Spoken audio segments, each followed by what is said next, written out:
All right. So we do have quite the race weekend that went down. Oh, yeah, that was a super fun race weekend. I mean, other than the smoke screens that were going on. Well, so for those of you that don't know, F1 was in Austria this week. That is actually a home race for Max, right? Considered?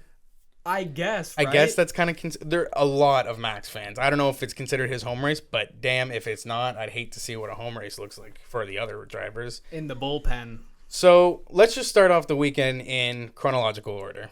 Quali? So we had quali. Quali got a little, I want to say intense, but it's what I expected. So Aston Martin, again, double Q1 elimination. At this point, you got to blame the car, right? At this point, yes. If you're Sebastian Vettel,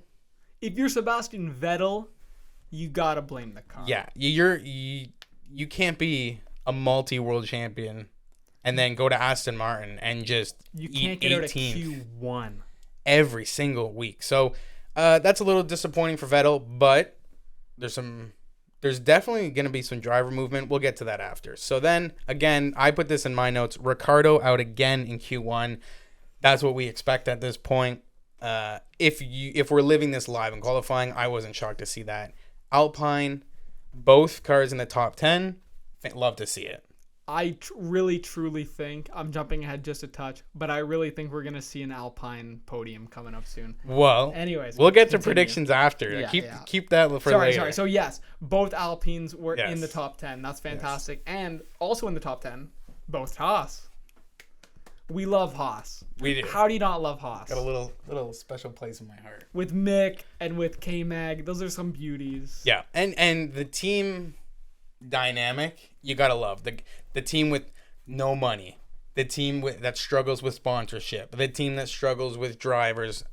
If you're following the last couple of years, you'll love to see it. Even this year, Gunther had to give Mick quite the talking to. Like, we can't afford new cars every week, all right? So you got to smarten up, and he did. So for the love of God, Mick, stop ripping the car in half. And we are looking like vankers. That was a voice recording, actually. Yeah, that was actually so accurate. Hamilton crashes in late Q3, and the crowd erupted. Yeah. The crowd erupted. That's how I kind of looked down for a second, and I just heard the crowd, and I was like, "What happened?" Look up. There's a Mercedes in the wall, and I'm like, that's how you know it's a home race for Max. Absolutely. And then the red flag comes out 4 minutes later, something like that. Like 5 turns into the next lap, Russell goes into the wall, kind of spins out onto the gravel, way less damage than Lewis. But it was very funny to see both Mercedes go out like that. And then, of course, end of quali, we have Max on pole, Charles in second, and then we have Carlos in third. So that was good, and then that brings us to the sprint. Well, we had a sprint race this weekend, which is kind of fun. We don't usually have sprint races. We can give our opinions of sprint races real quick before we give a rundown. Bad. You don't like sprints? No, I don't like sprints. Here, I'll give you a quick point of why sprints are bad. Yeah. So quali, Hamilton crashes, ends up in 8th, right? Because he couldn't put time up on the next 2 laps. So he ends up in 8th. The race then starts. Skip the sprint. Hamilton gets himself up to, I think, 5th, 4th. That just takes away a whole storyline of the race, of Hamilton having to start in 8th, fight his way up with pit stops. You know, you got to be aware of your tires degrading. You got to be worried about your fuel. There's a whole bunch that goes into starting at a lower grid position compared to your Ferraris and your Red Bulls and whatnot. And, that didn't work out. And even if you're Red Bull, Sergio, because he had, I do believe it was a grid penalty. Yeah, so that's what I want to talk about. Yeah, he starts in 13th, and then in the sprint, he gets himself back up to 5th. So it was Hamilton 4th, him and I can't remember. But that just takes away an entire storyline. Yeah, but so you say that, and my point against what you're saying was Checo, because wasn't that crazy that he really, like, because of the grid penalty, I don't have notes on this, unfortunately, but because of the grid penalty, he was so far back, but the sprint gave him an opportunity to, like, boost himself up before the race, and he showed how good he is. You know, he showed that his car is moving. It's funny, though, because you get that opportunity when you race. Yeah, that's you the get point, that opportunity, and I want to see a mix. I want to see the guys like Ricciardo, right? If Ricciardo would have put up a Q2 quali and he's in front of Sergio, I want to see him with Sergio behind him, trying to put some pressure on him. I want to see him defend. I want to see some of that development from other drivers and getting their chance to start in 8th because of a grid penalty, not a 20-lap sprint race where he jumps up 8 spots and then it's the same old from quali. I think that's where it loses it because you're not mixing up the field. So that's our opinions on sprint. You have a good point on that. And like my last point is I'll just say I wake up on a Saturday morning to watch a quali. Mm-hmm. So I don't mind waking up on a Friday morning to watch a quali if that means on Saturday morning I get to watch some actual cars race.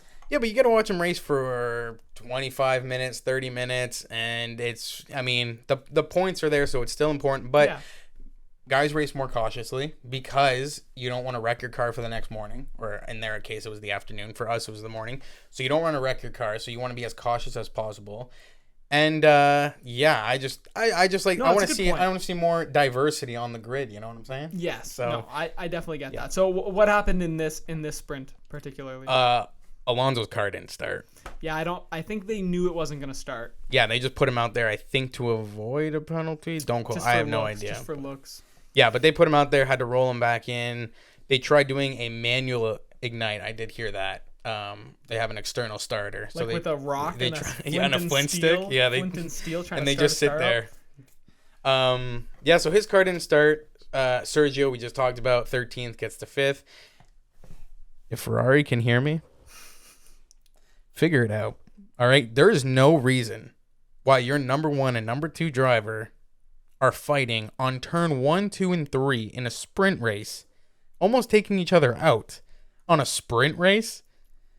And then losing time to Max when points are available in a sprint race. So, Ferrari, if you can hear me, get it together. Give me some team order. Go on that walkie-talkie and tell Carlos or whoever has the fastest car, you're going to be in front today.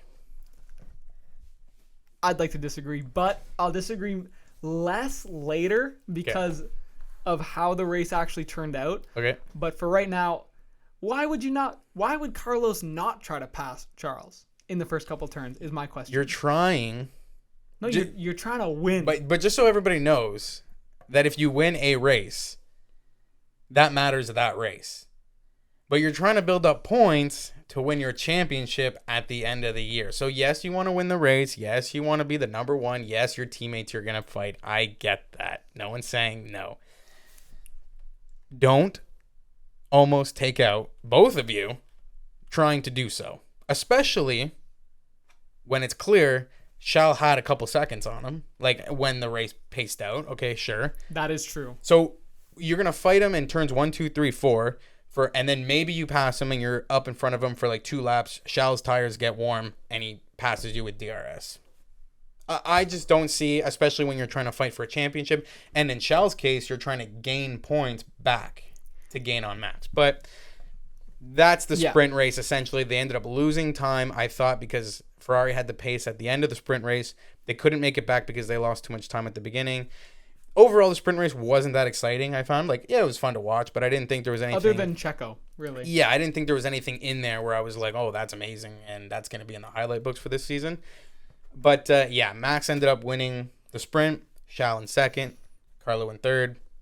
Pretty much stale at the end there, so whatever. They were each like 2.5 seconds gaps. I think you hit the nail right on the head there with Ferrari fighting at the start, and then they were too slow to catch Max.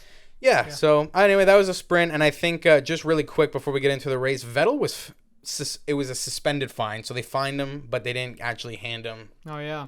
They fined him for getting mad at a driver's meeting with the FIA, and he said something along the lines, allegedly, saying that he was sick and tired of the FIA shit, essentially, because he said he'd been racing with F1 for 15 years, and he's sick and tired of it. Don't know what it was regarding, not sure. But he left, stormed out, came back and apologized, and they said, all right, we'll give you a verbal fine. Like, they said they were going to fine him, didn't actually fine him. It's a suspended fine, so I guess if he does it again, I don't know. So that was a little pre-race drama. Interesting. Yeah. And then... Seb is a great guy. Like, if you watch all clips of him, he is, by all, like, accounts, a very respectable, nice guy. That's funny because the FIA said that he wasn't setting an example as a role model as F1 drivers should be. Interesting. But we both agree that Vettel... He seems like a fantastic guy. This year, he's been pretty verbal about the fan base and what he disagrees with the FIA. And maybe that's what's going on here. They don't want people disagreeing with him. So the race starts. Yep. Max gets a great start at the gate, pinches Leclerc off to the side, and they kind of roll with it for a couple turns there. Leclerc's kind of on the heels. He clearly has the pace for the first couple turns, but Max is doing a good defending job, even without the pace. He was really defending really well. Max was slower, though, for sure. He kind of fell asleep in a turn. That was a phenomenal move by Charles. If you're talking for the highlight, like the highlight reel of the season, that was a fantastic move from Leclerc. Yeah, puts his nose right in between, dives down on the inside. I forget which turn it was. I think like 4 or something. I don't actually know. I'm talking on my ass, but I think it was like he faked to the outside, right? Or Max just assumed he was going to fall into the outside, and then he dive bombed right on the inside and took him. It was beautiful. It was awesome. Love to see it. Move. But then right away, just before that happened, Perez and Russell made contact in turn 2. Man. And that puts a hole in the body, I do believe, of Perez it was. Caused some pretty bad damage. Puts him into the gravel. He was able to get back on track, makes a pit stop. At the end of the day, too much damage to keep the race going, said team principal Christian Horner. He said there was too much damage, so they just pulled him out of the race, which is, what do you expect when you take a hit like that? So Checo's had bad luck, man. Haven't they all? Yeah, like don't talk to a Ferrari fan about Carlos, bad luck. Yeah, like Carlos has had his stint earlier of bad luck. Leclerc had his the last couple races. Checo's had it really rough. But so then the race gets underway. Charles doing pretty good, creates a good gap with Max and everybody else. They go in for pit stops. They come out. Carlos ends up behind Max with about 20-something laps left. He got great pace. Like, even when they showed him alone on camera, I was like, that car is moving. The Ferraris had a lot of speed. Yeah, that thing was going. But a little too good to be true. He goes, I think he was a couple turns away from taking Max on. Boom. That thing exploded. Like, that engine, when you watch it in slow motion, you watch, like, the pieces hit the inside. Like, you can see how much damage, like, that explosion went off. And it wasn't like, oh, there's a fire. Oh, there's an explosion. It was just 1 to 100. Boom, that's an explosion. And Carlo goes out off a turn, and the car starts rolling backwards. Yeah, the car's on fire. There's no handbrake in an F1 car. No. So they're on a hill, and he's rolling backwards, trying to get out. But he can't get out because the car is rolling. And one of the friggin' marshals, who they don't get paid, man. These marshals, they don't get paid? No, these marshals are volunteers. I did not know that. The one guy runs out, and I swear, have you seen the clip? I saw the clip, and he turns around and he bounces. Yeah. Oh, that's a fire. Oh, no, thank you. But one of the marshals did put like a block or something behind the tire, and that stopped the car from moving. They were able to get him out. Luckily, with no problem. There was a couple times where he like reached, like, Carlo, obviously, whether he put it in gear or something, and he went to go get out hoping it would stop rolling, and he's like reaching out, and the car's just on fire. Still and it looked whether it was as bad as it looked, but it looked scary. Like, there was a moment there where I was like, who cares if it's a Ferrari? That car is on fire with a man inside. So that was crazy. Starts rolling backwards. I'm glad he's out. I'm glad he's okay. But Ferrari, again, has a DNF and a reliability issue. And who knows when that's going to get fixed. This is just the same song and dance. And then the same lap. What do we start hearing? That Carlos is on fire. Literally 2 turns later, team radio. Shal goes, the throttle is sticking and it won't let up. His throttle was stuck at anywhere between 20 and 30%. We'll call it 25 for this conversation. Could you imagine driving your car and you let go of the gas and you're going 25%? Yeah, especially when you're going like nearly like 300 kilometers an hour. It's like, this kind of like is important that I don't continue going this fast. Yeah, it was just so like Ferrari. For typical, right? Like of this season where Carlos like blows up and it's like, oh no. oh no, so sad for Carlos. And then, but at least Charles is going to win this race. And then, boop. Yeah. Guys, what is going on? Yeah, the throttle's stuck. The throttle, no. Like, and that, like, oh man, I would rather, I mean, I'm sure if you ask any race car driver, they would rather have to push 10 times harder on the throttle instead of it getting stuck open. Because he said after the race that he was just letting go completely, and then he was feeling the car out going into the turns. Yeah. Like, yeah. Your entire race just changed in the last 15 laps of that race. So you saw it too when he was driving. It was crazy. Oh yeah, there was a couple times where he got real loose, real wide because he was coming in hot. Little loosey goosey, this guy. So anyway, he comes up with the win. Good for him. Back on the podium in like oh my god 5 weeks, man. 2 months. First time on the podium in 2 months. Good for him. Hopefully we see it more because I'm sick and tired of seeing red cars blow up. So okay, and this is what I'm talking about. What are you talking about? I'm talking about number Don't say 3 it. and 4. Don't say it. Mercedes, baby. That's fine. Now, I'm not a Mercedes fan, but they have a very interesting arc going on right now because they're consistently picking up every scrap of points they can get every time a Red Bull doesn't finish, every time a Ferrari doesn't finish. There's always a Mercedes with their licking their lips, licking their little jibs ready to go. Yeah, they want to chomp on those points. They don't care if they're like 5-10 seconds behind. They're just because at this point you're kind of expecting one of those 4 main cars right now. You're expecting them you're expecting one to blow up, right? Or have some type of issue. Yeah, you're expecting at least one, and then that opens the door for you to kind of get into 4th, and then like this happened, right? Like stuff. Sergio goes out, opens the door for 4th. And then Carlo explodes, right? That gets you Lewis Hamilton one more on position. The podium. And we talked about that bet we made last episode. That's what I mean by there's no way that a Mercedes wins that like a race with all 4 of those cars performing at their highest with no DNFs. I will say if we're doing a bit of a look ahead, I do think that Mercedes with some changes that are happening after the summer break, I really think Mercedes is going to start pushing for wins. But yeah, Lewis has finished every race this season. Yeah. And George has finished in the top 5 of every race except for one where he crashed out on the first lap. That huge crash, yeah. Yeah, it's Silverstone home race, which is a shame for the nerd, but that's okay. Yeah, but he's young. He'll have a couple more years. So the race goes down. Shell gets back on the podium. Great. Max gets second in the hometown. Mick and the Haas's and Mag, they seem to really calm down, which I love to see. Mag, though, I think he didn't listen to team orders because he lost the DNS train with Mick. So Mick was behind him, and he's like, I need him to slow down so I can catch the DRS. During the sprint. Was that during the sprint? Yeah, during the sprint. Okay. I think, who was it behind? Hamilton, I thought, was behind him. Yeah. Hamilton was behind. Yes, you're right, 8th. Yes. Yes, behind Mick. Yeah. And Mick was saying to Mag, Mick and Mag, he was saying to Mag, like, yo, back up. Stop going so fast so I can catch your DRS. And then Lewis won't pass me. And K-Mag's like, nah, son, and just taking off. Listen, rookie. Yeah, literally. Listen, here. So, whatever. Yeah. Like, at the end of the day, we still have to remember they're both in Haas's. And Mag had a better start to the season, I find. I feel like there's a little gray area going on right now. And it's open for Mick. Like, I think second half of the season, the Haas team is open. Like, welcome, Mick. Yeah, like, he's going to... You get 2 weeks off, find yourself... which I think he's done a pretty good job. Calm down. You got your first couple points in here.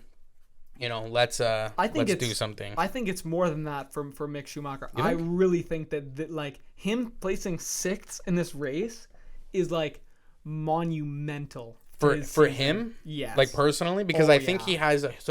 I mean, your dad is your dad, right? But you're gonna have a weight on your shoulders to be a good F1 driver. Like, the questions about his career. Even a month ago, with how many cars he was crashing, with he still hasn't had points yet. He didn't get any points at all last season. It's still not happening. K-Mag's been getting some points. Why aren't you getting points? He got points last race, and then he gets 6th places.